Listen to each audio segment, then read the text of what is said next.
bisa U, bisa I, bisa juga L. Jadi masih panjang. Betul. Nah, kita mau ngomong soal jaring pengaman sosial, Pak. Sejauh mana Kemensos itu menyiapkan tindak lanjut dari transisi new normal ini untuk mereka yang terdampak gitu? Ya jadi kan begini, di gelombang pertama ini kan memang fokusnya heavy-nya itu kesehatan, perlindungan sosial. Kemudian kami kan sudah mendapatkan arahan dari Presiden agar dilanjutkan Juli sampai Desember, ya, bansos tunai, bansos sembako dengan jumlah yang sama, cuma nilainya kita kecilkan jadi 300.000 per bulan. Cuma kan durasinya 6 bulan, yang tadinya 3 bulan, kalau dikali sih sama juga. Nah, kenapa? Banyak yang tanya, kok kenapa Pak jadi kecil? Saya bilang, karena Juli Desember ini program pemulihan ekonomi nasional juga sudah berjalan. Jadi yang dari total stimulus itu 405 triliun itu dinaikkan menjadi 677 triliun. Ya, kemudian perlindungan sosialnya tuh hampir 2 kali lipat lah. Ya, dari 110 menjadi 203 sekian. Ada cadangan, tapi cadangan jadi hitung lah 203 mungkin. Karena ada perpanjangan, kemudian BLT desa juga, kemudian ada yang lain-lain. Nah, tentunya ini kami memang melihat juga bahwa sampai bulan Desember ini kondisi khususnya ekonomi kan belum membaik.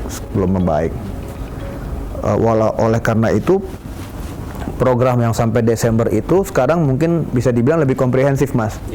Artinya kalau dulu kan heavy di kesehatan, di perlindungan sosial, sekarang juga kesehatan lanjut, perlindungan sosial lanjut, plus pemulihan ekonomi. Ada untuk UMKM, ada untuk insentif pajak, ada untuk korporasi, bahkan ada untuk BUMN. Nah, jadi ini artinya nih, kalau saya lihat, kalau di 3 bulan pertama, Mas, kalau bicara ekonomi supply demand side, ini lebih banyak kepada demand. Sebenarnya kan kayak bansos ini, khususnya bansos tunai ini kan juga sebenarnya kan bukan hanya sekedar bantuan, tapi juga supaya ada demand dari bawah, ada perputaran uang di bawah. Tapi supply side-nya kan kurang. Nah, kalau yang sampai Desember ini sudah mulai banyak supply side-nya nih. Ada insentif dari fiskalnya, pajak, kemudian ada yang untuk UMKM, kemudian ada yang untuk BUMN. Jadi kalau saya lihat, Mas, kombinasi, Pak. Jadi kalau saya lihat dari 677 itu, saya pernah hitung kemarin hampir 50-50 tuh. Antara demand sama supply side-nya gitu. Meningkatkan gitu ya? Iya, karena kadang kan kalau cuma demand tapi nggak ada supply-nya kan juga, iya juga jadi inflasi juga. Iya, inflasi juga. Oke, Pak, kita update ya dinamika yang ada di Kemensos, Pak. Kemensos juga adaptif, gimana dia merespon juga yang terdampak, terutama di kalangan pekerja seni. Ini seperti apa, Pak? Juga melakukan ormas-ormas yang sedang dilakukan, Pak. Jadi gini, Mas. Jadi yang kita lakukan itu saya bilang kita tidak juga hanya mengacu kepada jalur formal. Artinya jalur formal itu ya dari pemerintah pusat, pemerintah daerah, datanya begitu ya, data maupun penyaluran. Tapi kita juga menyamping itu komunitas, misalnya komunitas para pekerja seni, para pekerja film. Kemudian bahkan kita merangkul misalnya seperti organisasi kepemudaan. Saya baru dari Pemuda Muhammadiyah, kemarin GP Ansor, Pemuda Katolik, GAMKI.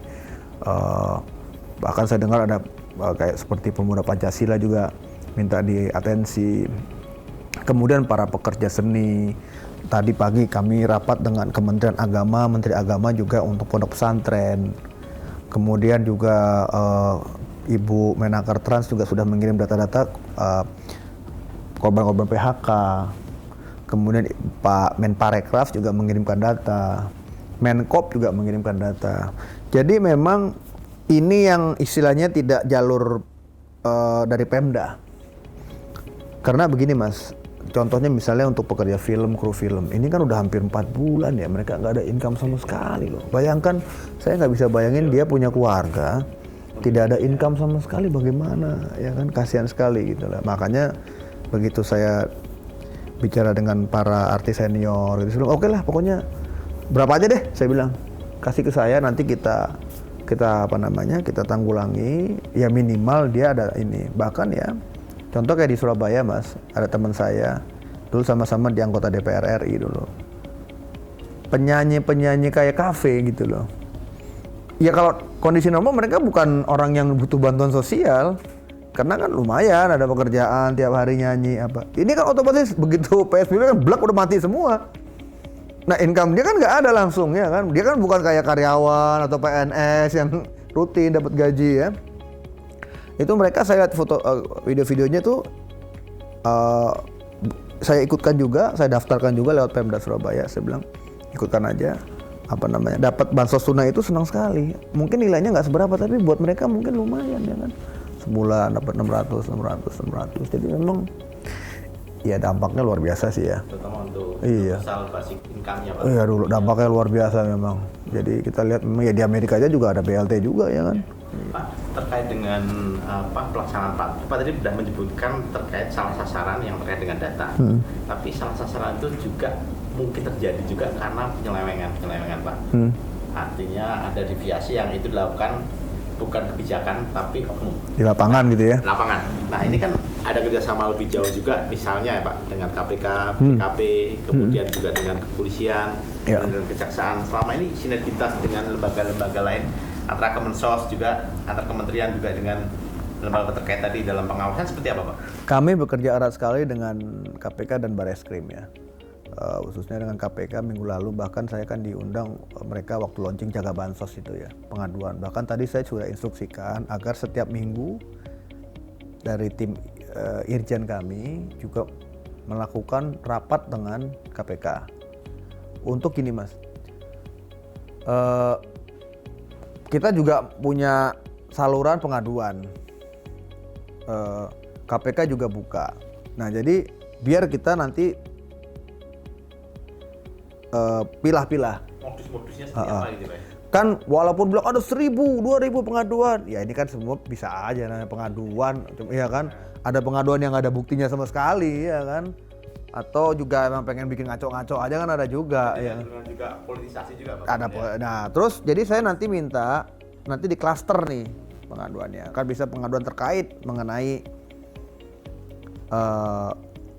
tidak tepat sasaran. Artinya apa tidak tepat sasaran? Orang kaya dapat, contohnya yang simpel.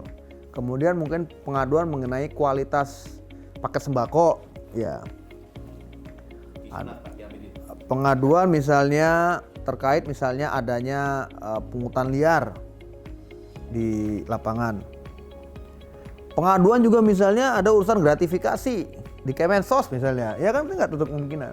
Nanti kita pilah-pilah, kita kita klaster. Nah setelah itu yang paling penting tuh kan kalau ada pengaduan tindak lanjutnya seperti apa. Nah bikin mekanisme pengamanan.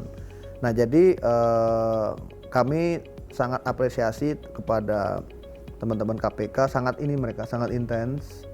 Teman-teman Bareskrim juga sering memberikan masukan. Karena ya itu tadi Mas, yang merasa terdampak tuh kan banyak sekali. Sementara kami juga ada keterbatasan anggaran. Oleh karena itu kan makanya kan dari awal Presiden kan minta agar daerah juga merealokasikan anggarannya untuk program-program perlindungan sosial.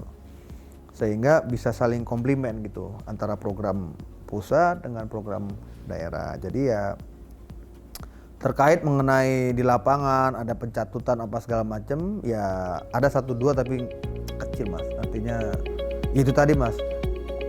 Ada 100 dari 100 yang terima 1-2 kena catut ya 1-2 ini yang dilaporin kan yang diberitakan. Dibandingkan dengan nilai proyek, nilai yang penerimanya kecil sekali.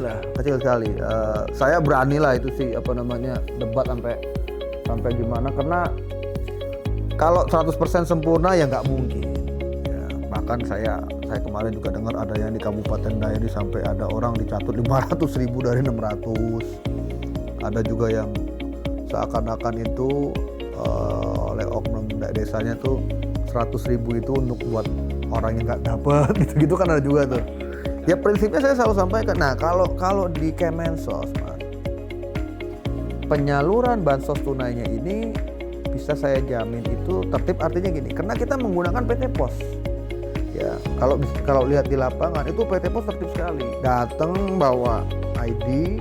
Kalau misalnya orang tuanya nggak bisa datang, udah tua atau apa, dia harus surat kuasa, kakaknya dibawa KTP, ya. Kemudian bawa surat undangan. Kalau nggak bawa surat undangan nggak bisa. Di surat undangan itu ada barcode 3 biji karena 3 kali. Ya. Maju ke depan, setelah terima uang difoto, fotonya ini langsung ke servernya PT Pos.